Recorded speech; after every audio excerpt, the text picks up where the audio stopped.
Quando somos chamados e convencidos pela luz de Cristo, que brilha em nosso coração, nos obriga a entrar num processo de santidade, de separação do próprio mundo profano, do mundo secular, do mundo o qual nós vivíamos, daquele mundo cujas ideologias, cujos pensamentos, cuja espiritualidade era uma espiritualidade corrompida, com as suas ideias, com as suas ideologias, com seus conceitos errôneos, pervertidos, corrompidos.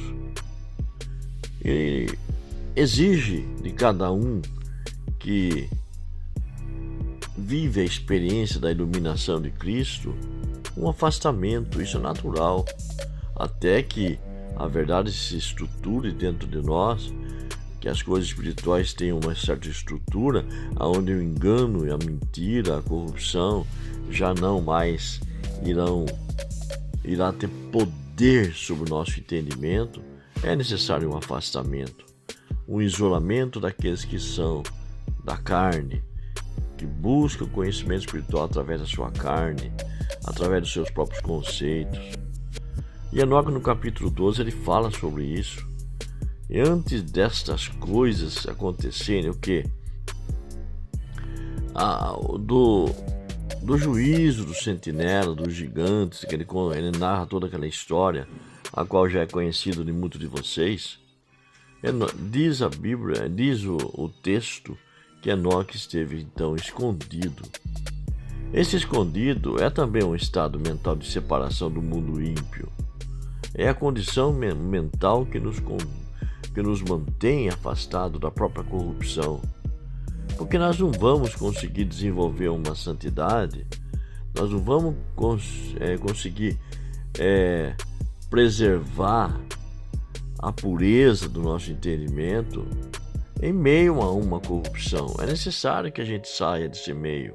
Esse sair fala do isolamento, fala de uma separação, fala de um afastamento que é natural.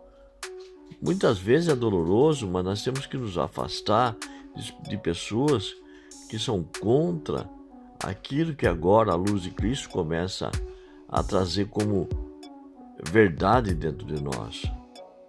Até que nós venhamos adquirir um certo poder para conviver com essas pessoas e não sermos absorvidos pelos enganos e pela perversidade que há nelas.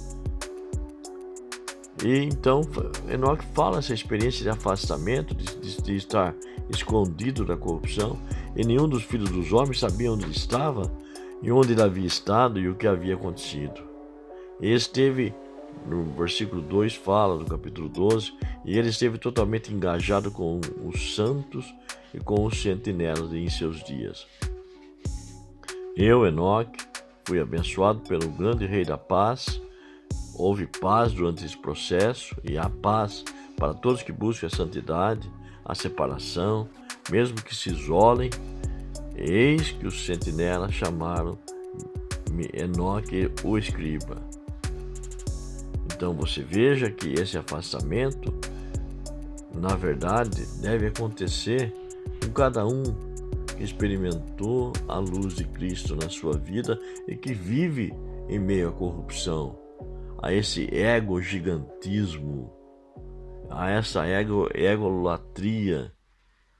É interessante quando nós vemos em muitos livros apócrifos que quando o Senhor mostrou a Sete o caminho, apontado o caminho que ele deveria seguir para se livrar da própria vaidade, da própria corrupção, da própria impiedade, a qual estava se instalando nos filhos de Caim, que configura os filhos da carne e que buscam, através da religiosidade, agradar a Deus.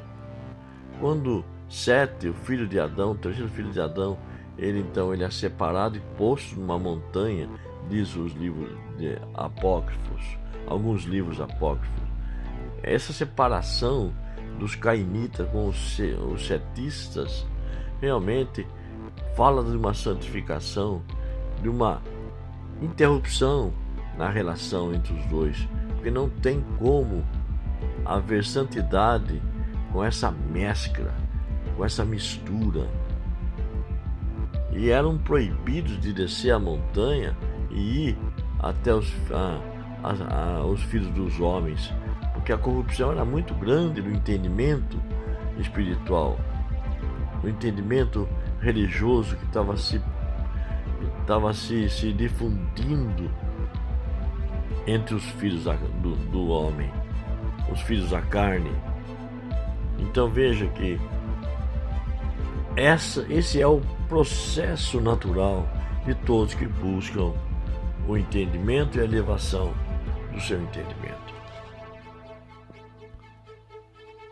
E Enoque fala sobre isso, justamente nesse capítulo 2, que ele esteve separado, ele esteve escondido, ele esteve em santidade, ele esteve buscando a pureza, para que depois ele recebesse a missão de descer e levar a mensagem àqueles que haviam descido e se corrompido com as filhas dos homens. É muito interessante isso, para que a gente possa entender toda a dinâmica dos fatos que ocorrem com todo aquele que larga a própria santidade para conviver numa relação com os filhos da carne, que busca a espiritualidade através da carne e não através da fé.